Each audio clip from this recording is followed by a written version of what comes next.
Hello, David here with Northwest Outdoor Adventures, and today we're going to be talking about Salomon's newest vest, the Advanced Skin 12 set. This is their 12-liter version of their new vest. This is also the unisex one. So I'm really digging this vest, and so I thought I'd give it a nice review. I've been running in it for the past month and a half or so, and I figured I've pretty much done everything with the vest except load her up and really put it through the races here with everything that you see on this table. So this would be something that I would take on a longer race, you know, like we're talking 100, 200 miler, something where you're not getting a ton of aid stations, so maybe they're spaced out more like 10 to 20 miles as opposed to 5 to 10. So this is kind of, you know, the extreme case of what I would actually pack in this vest. So today I'm going to pack it up, take it out on a run, and see how it actually performs when it's fully stocked up with everything I would actually want in it. That's kind of the last thing. So before we do that, I'm going to give you guys a quick little overview. So if you're not really interested in, you know, all this kind of stuff being packed into it and put through the ringer, I'll just give you a quick little overview of what I think of the vest right now, so you can not have to watch that other part. So my quick little overview of the vest is that I really like it. I think it's a big improvement over the last iteration of their Advanced Skin set vests. The main thing that I really like, if we can get a good angle here, is the new chest or sternum straps. So they've actually they redid the whole thing, and now they're using this different material that actually is much easier to work with, and it allows for a much better fit. I'll go ahead and put it on here.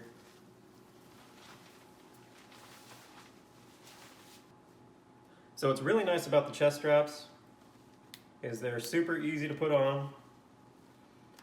So no issues while you're running or anything like that to adjust on the fly. And then it's as simple as just one point of control here. So you can loosen it up real easy, or you can also tighten it up real easy. And from what I've found, at least initially, when I'm not too stocked up on stuff, is this actually doesn't move.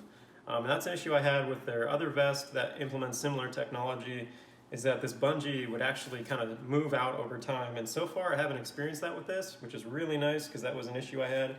And so normally I'll just stuff this into this pocket after I've tightened it up how I like it, and then I'm on my way. So really I have no big complaints about the vest initially, except my back does sweat quite a bit because there is a pocket that seems to be water resistant. So the breathability in the back on this 12-liter option can get, I think it's a little bit worse than the previous iterations. All right, so another thing that I have kind of a complaint about this vest would be the soft flasks. Now I typically don't use soft flasks all that often. I actually just prefer a water bottle. And here's one of the reasons why, because I always have trouble with this in vests.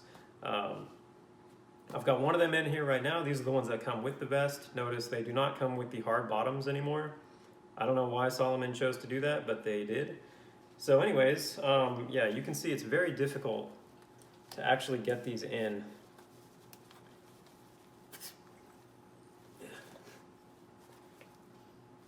So, still not all the way in. And you know, imagine doing this while you're running and tired and uncoordinated, you know, in the middle of the night. I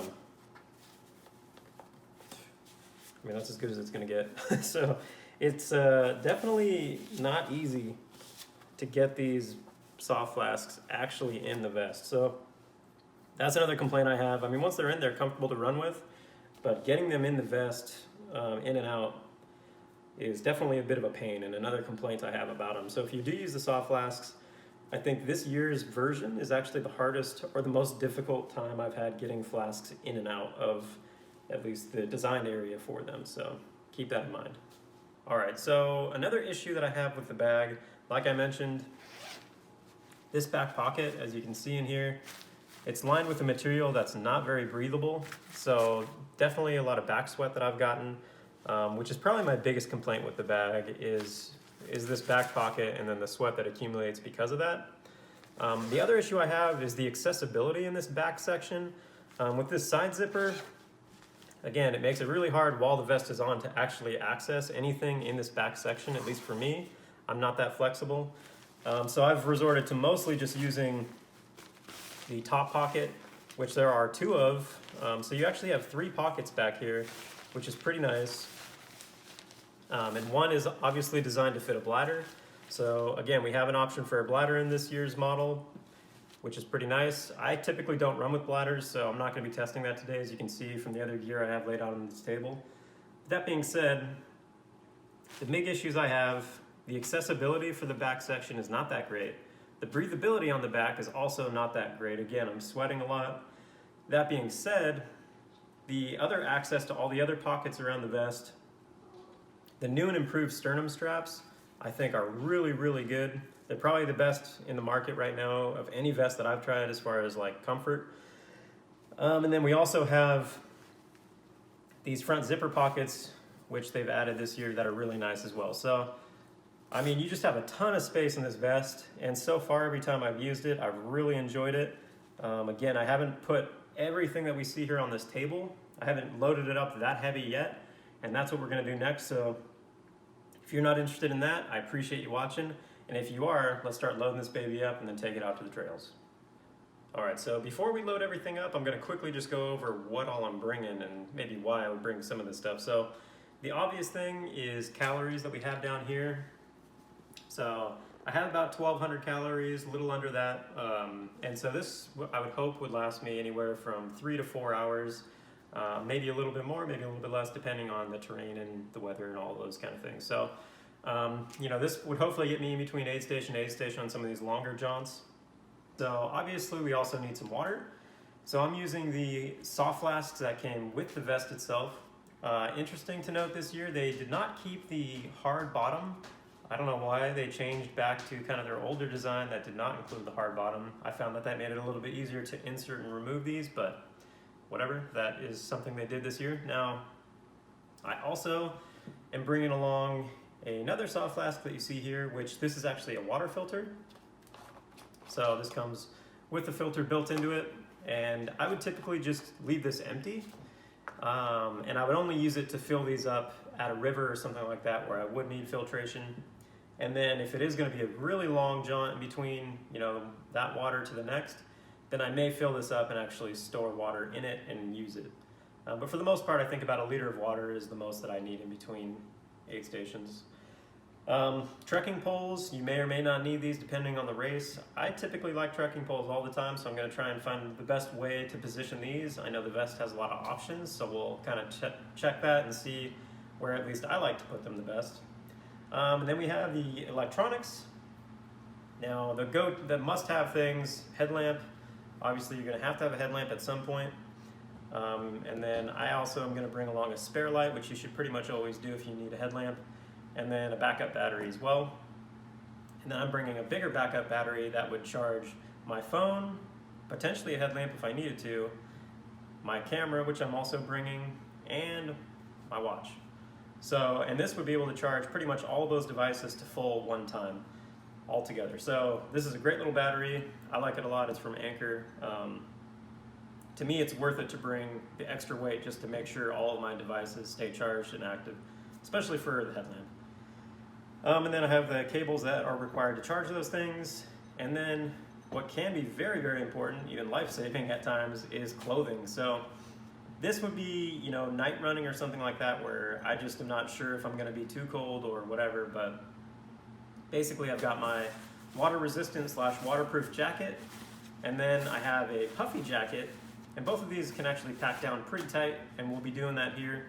And then I've got some gloves that you may or may not need, and a buff, because buffs can be used for a lot of things. They're very versatile. So that's kind of an overview of everything that we're going to try and fit in here and then take on a run and see how it looks. So I'm going to go ahead and stuff everything in there and then give you guys a look at how the vest looks, and then we're off.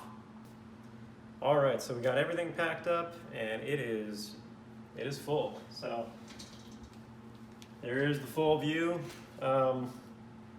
Everything actually feels really tight and nice. The only complaint I would have so far, and we'll see how bad it gets while I'm running, is the poles. So the poles definitely don't feel too great in this position that I have them in right now. This back position, utilizing those bungees back there. So I don't know how well that's gonna work, but everything else feels pretty good and tight. The vest probably at this point weighs somewhere in the range of like 5 to 7 pounds, I would guess. So a little heavy, but yeah, I think we're ready to take her out on the trail and see how she does. Let's go. All right, here we are out at a local trail. I'm all packed up. Got everything ready to go. Don't ignore the leggings. It's kind of cold. So let's go. Let's get to it.